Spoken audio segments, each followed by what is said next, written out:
Welcome to my channel. இன்றைக்கான வீடியோவில் நாம் எதை பற்றி பார்க்க போகிறோம் பார்த்தீங்கன்னா, ஆதார் கார்டு வந்து மொபைலில் எப்படி டவுன்லோட் பண்ணுறது அப்படிங்கிறத பற்றி நம்ம பார்க்க போகிறோம். ரொம்ப ஈஸியாகவே நீங்கள் டவுன்லோட் பண்ணிக்கலாம் உங்கள் மொபைலை பயன்படுத்தி.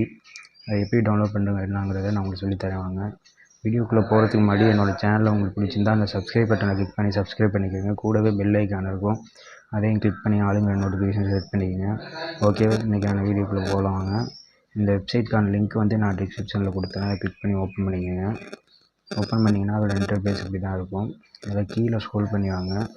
டவுன்லோட் ஆதார்னு இருக்குல்ல, அதை வந்து கிளிக் பண்ணிங்கன்னா உங்கள்கிட்ட ஆதார் நம்பர் இருந்துச்சுன்னா ஆதார் நம்பர் என்ட்ரு பண்ணிக்கங்க. அப்படின்னா என்ரோல்மெண்ட் ஐடி இருந்துச்சுன்னா என்ரோல்மெண்ட் ஐடி என்ட்ரு பண்ணிக்கோங்க. இல்லை விர்ச்சுவல் ஐடி இருந்துச்சுன்னா விர்ச்சுவல் ஐடி மட்டும் என்ட்ரு பண்ணிக்கோங்க.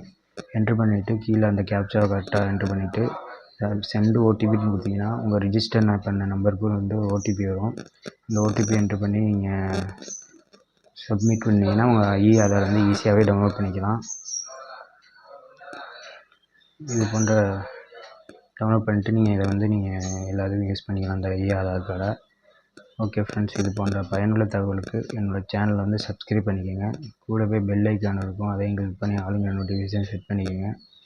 ஓகே வாங்க, நன்றி, வணக்கம்.